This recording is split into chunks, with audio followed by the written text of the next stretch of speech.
అలాగే అనేక మంది సంస్థానాలు కానీ అందరూ కూడా పోర్చుగీస్ నుంచి వచ్చినా ఎవరు వచ్చినా క్రిస్టియానిటీని తీసుకొచ్చినా కానీ అందరికీ సమానంగా ఈ దేశం తీసుకుంది. పార్సీల్ని తీసుకుంది లోపలికి, జొరాస్ట్రియన్స్ని తీసుకుంది. ఏ మతం వచ్చినా లోపలికి తీసుకుంది, ఇముడ్చుకుంది తప్ప ఇంకో మతాన్ని ఎప్పుడు ద్వేషించాల. కానీ ఈరోజు నేను మాట్లాడుతుంది ఈ ప్రాయశ్చితం దేనికి మా దీక్ష అనుకుని నేను ఎప్పుడు మీ అందరికీ తెలుసు 5 సంవత్సరాల వైసీపీ పాలనలో ఇదే దేవాలయంలో కనకదుర్గ అమ్మవారి రథం తాలూకు మన సింహాలు మాయమైనవి, కొన్ని ఇబ్బందులు తప్పులు జరిగినాయి అంటే ఒక్కొక్కరు ఎలా మాట్లాడారు వైసీపీ నాయకులు? వాళ్ళెవరు ముస్లిమ్స్ కాదు, హిందూస్ కాదు, వాళ్ళెవరు ముస్లిమ్స్ కాదు, క్రిస్టియన్స్ కాదు, హిందువులే అందరూ. పొద్దున్నేస్తే తాళ్ళు కట్టుకునే వాళ్ళు, బొట్లు పెట్టుకునే వాళ్ళే. కానీ ఒక తప్పు జరిగింది, ఒక అపవిత్రం జరిగింది అంటే పదవులు అనుభవిస్తూ ఉన్నవాళ్ళు, పొద్దున లేస్తే గుళ్ళకి వెళ్ళేవాళ్ళు, వీళ్ళు అపహాస్యం చేస్తూ ఉన్నారు, వీళ్ళు వెటకారం చేస్తూ ఉన్నారు. ఈ ఎంటైర్ ఈ విషయంలో వాళ్ళు మతం పుచ్చుకున్నారా లేదా నాకు అన్నీ తెలియదు. వైవి సుబ్బారెడ్డి గారు ఉన్నారు, భూమన కరుణాకర్ రెడ్డి గారు ఉన్నారు, వారి కుటుంబ సభ్యులు ఉన్నారు. ఎవరైనా సరే మీరు మతం పుచ్చుకున్నారా లేదా నాకు తెలియదు. అవన్నీ అది మీరు బయటికి చెప్పుకుంటారా లేదు నాకు తెలియదు. నేను అది కూడా మాట్లాడట్లా. కానీ మీరు బాధ్యత తీసుకున్నారు. మీరు హైందవ ధర్మాన్ని కాపాడుతానని మీరు బాధ్యత తీసుకున్నప్పుడు కాపాడాల్సిన అవసరం మీ మీద ఉంది. బోర్డుని మీరు స్థాపించారు, మేము స్థాపించాల. తప్పులు జరిగినాయి. తప్పులు జరిగితే వైఎస్ జగన్ గారు ఏం చెప్పాలి? ఒకవేళ నాకు తెలియకుండా మేము ఆయన బ్లేమ్ చేయట్లా. కానీ మీ ఆధ్వర్యంలో జరిగింది, మీరు కాన్స్టిట్యూట్ చేసిన బోర్డు వల్ల జరిగిన తప్పిదాలు ఇవి. భక్తులం మేము. కానీ రామతీర్థం విగ్రహాన్ని, రాముడి విగ్రహాన్ని శిరచ్ఛేదం జరిగినప్పుడు ఒక సగటు సనాతనవాదిగా, సగటు హిందువుగా బయటకు వచ్చి చాలా గొడవలు చేయగల సత్తా ఉన్నవాడిని గుర్తుపెట్టుకోండి. ఇది ముఖ్యంగా వైసీపీ నాయకులకి, నన్ను విమర్శించే దేశ యావత్తు నన్ను విమర్శించే ప్రతి ఒక్కరికి తెలియజేస్తున్నా.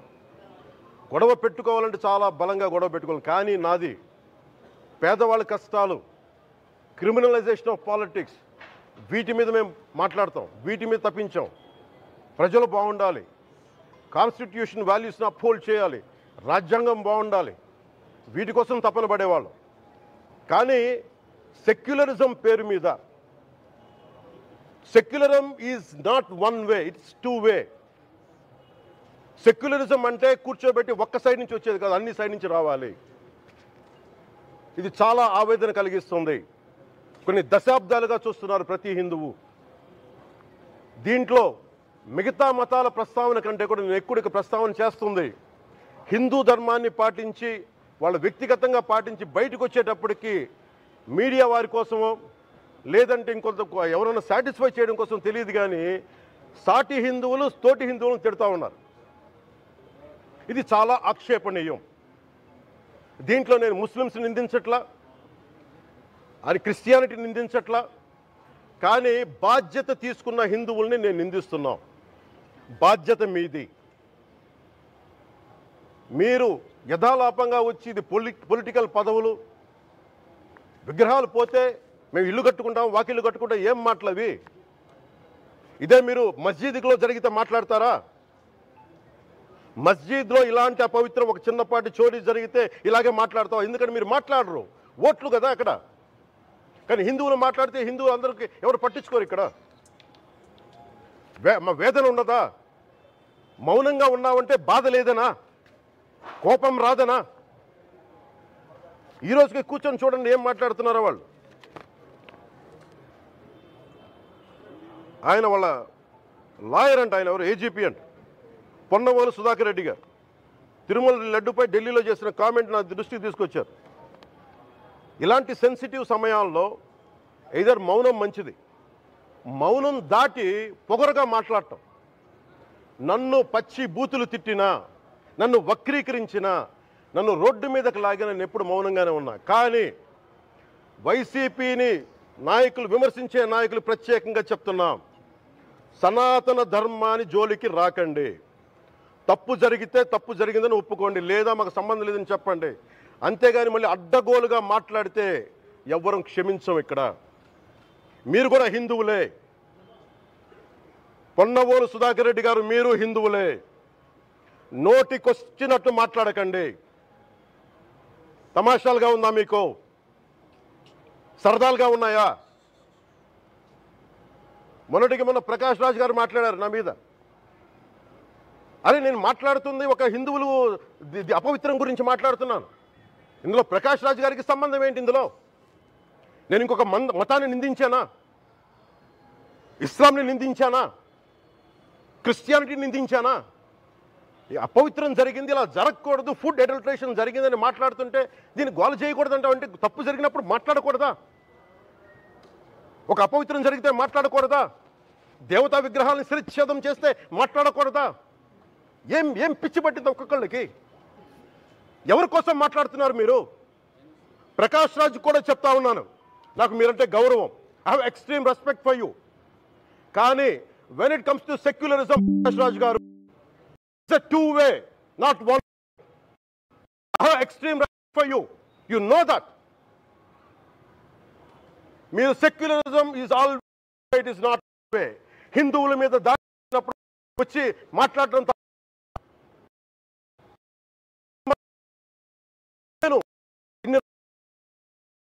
మంది కౌలు రైతులకు ఇచ్చాను, ఎంతమంది ముస్లిం ఇస్లాం రైతాంగానికి ఇచ్చాను నేను. ఇదే ఎన్ని మద్రాసాలకి డబ్బులు ఇచ్చాను నేను, 25 లక్షలు 30 లక్షలు ఇచ్చాను, నేను ఇచ్చినవాడిని. నేను నాకు అన్యమతం ఇస్లాం మీద గౌరవం ఉన్నవాడిని, క్రిస్టియానిటీ మీద గౌరవం ఉన్నవాడిని, చిన్నప్పటి నుంచి కూర్చొని మిషనరీ స్కూల్లో చదువుకున్నవాడిని. నా టీచర్ చెప్పిన సూక్తి, తను తగ్గించుకున్నవాడు హెచ్చింపబడినని చెప్పి బైబుల్ సూక్తిని ప్రతిసారి కోట్ చేస్తూనే ఉంటాను. ఇది నా గౌరవం, ఇది నేను చూపించే గౌరవం. మీరు మాట్లాడితే కూర్చొని నేను పాటించే ధర్మానికి అపవిత్రం జరిగినప్పుడు మాట్లాడకూడదు, మౌనంగా ఉండాలి. సెక్యులరిజంకి విఘాతం అంటే ఏంటి? సెక్యులరిజంకి విఘాతం? నా ఇంటి మీద దాడి జరిగినప్పుడు నేను మాట్లాడకూడదా? నా ఇల్లు 10 మందికి ఆశ్రయం ఇస్తుంది.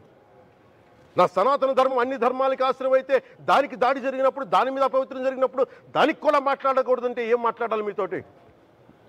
ప్రకాష్ రాజ్ గారు, you have to learn your lessons. I respect you.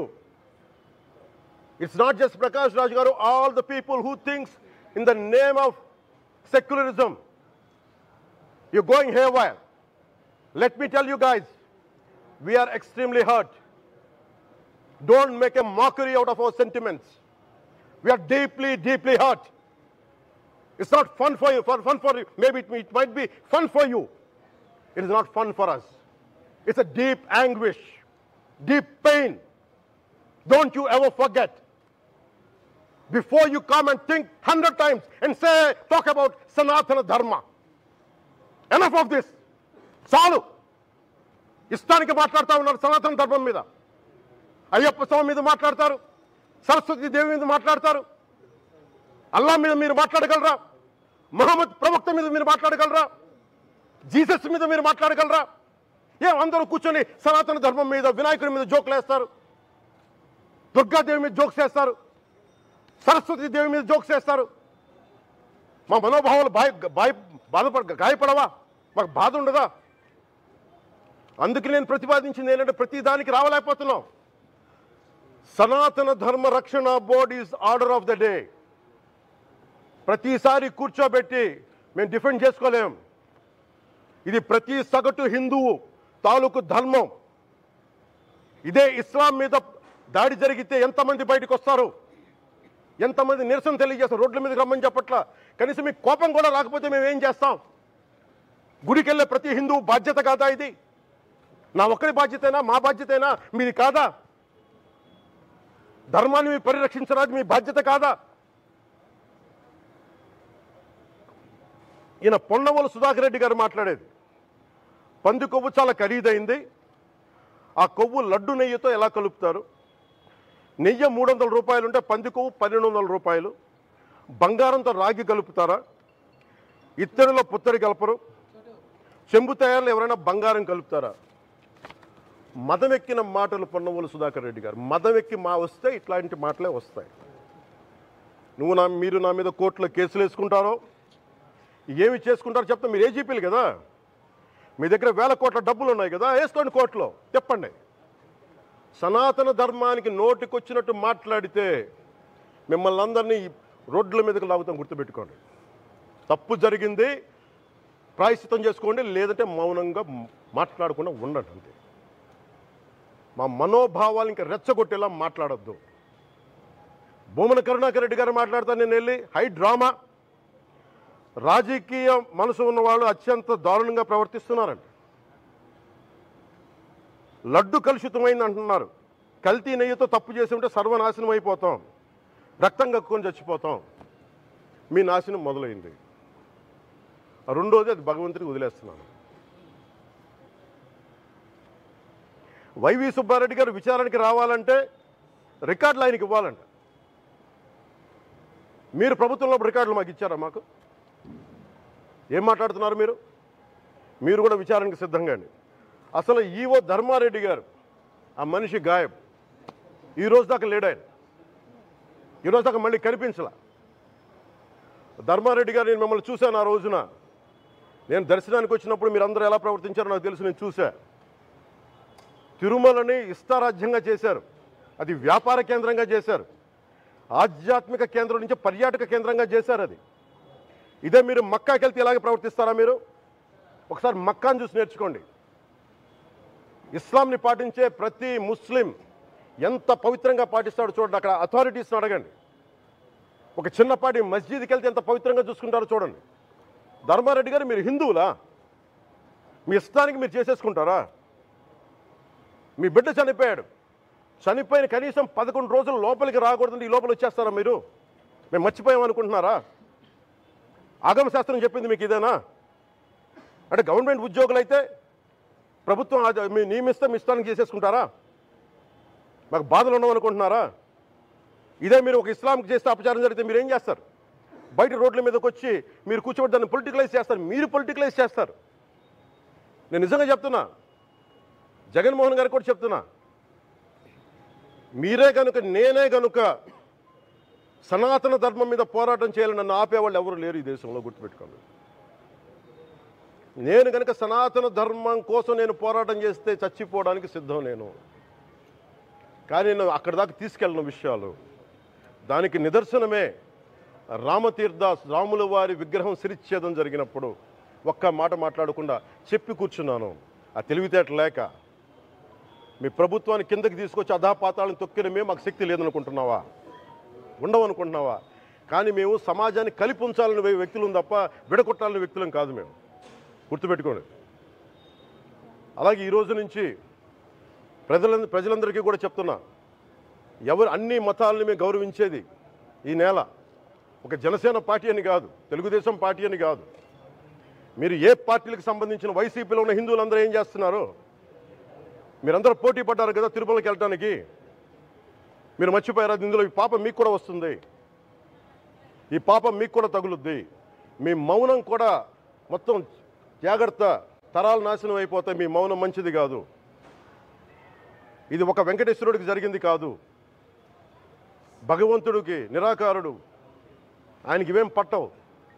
మనం నమ్ముకొని ఆయనకి వెళ్తున్నది మనకి బాధ్యత ఇది. ఇంకా ప్రతి ఒక్కరు దీన్ని గుర్తుపెట్టుకోండి. చేతులెత్తి వేడుకుంటున్నాను. సగటు హిందూ మీరు సినిమా టికెట్లకు వెళ్ళిపోతారు, అభిమానులు మీరు ఎవరు హిందువులు లేరా? సినిమా టికెట్ల కోసం చించుకుంటారు. సినిమాని మీరు కూర్చోడానికి మీరు మొత్తం మాట్లాడతారు. అందరిని అడుగుతున్నా, మొత్తం భారతదేశపు యావత్తు ఉన్న సినిమా అభిమానులు అడుగుతున్నా, మీరందరూ హిందువులే కదా, అత్యధికులు హిందువులే కదా, మీకు బాధ్యత లేదా? మీకు మీ సినిమా హీరోలు, నేను కూడా హీరోనే, నన్ను మించి దేశాన్ని చూడమని, సనాతన ధర్మాన్ని చూడమంటున్నా. మీ కన్వీనియంట్గా కూర్చోబెట్టి హీరోలను ఎత్తడం కాదు, నన్ను ఎత్తడం కాదు. ధర్మం విఘాతం కలిగినప్పుడు ధర్మానికి మీరు మాట్లాడటం మీ బాధ్యత. నా తరం మేము కష్టపడుతున్నాం, ముందుకు వచ్చాం. ఎవరి కోసం పడుతున్నాం ఈ కష్టాలు? మాకు సరదా కాదు. ప్రతి ఒక్కరి ఇష్టానికి వచ్చి మాట్లాడుతూ ఉంటే బాధ కలుగుద్ది. అయ్యప్ప స్వామి దీక్ష చేసే వాళ్ళ మీద ఎంత ఇష్టారాజ్యంగా మాట్లాడతారు. ఇదే మీరు ఎవరన్నా సరే ఇస్లాం మీద మీరు గొంతు ఎత్తగలరా? ఎందుకంటే రోడ్ల మీదకి వచ్చి కొడతారని మీకు భయం, అందుకు మీరు మాట్లాడరు. హిందువులు అంటే మెత్తని మనుషులు కదా, తోటి హిందువు కదా, మీరు ఏదైనా మాట్లాడచ్చు. మీకు నమ్మకాలు లేకపోతే మీరు ఇంట్లో కూర్చోండమ్మా. మీకు నమ్మకాలు లేకపోతే ఇంట్లోంచి బయటికి రాకండి, మమ్మల్ని ఏం అనకండి.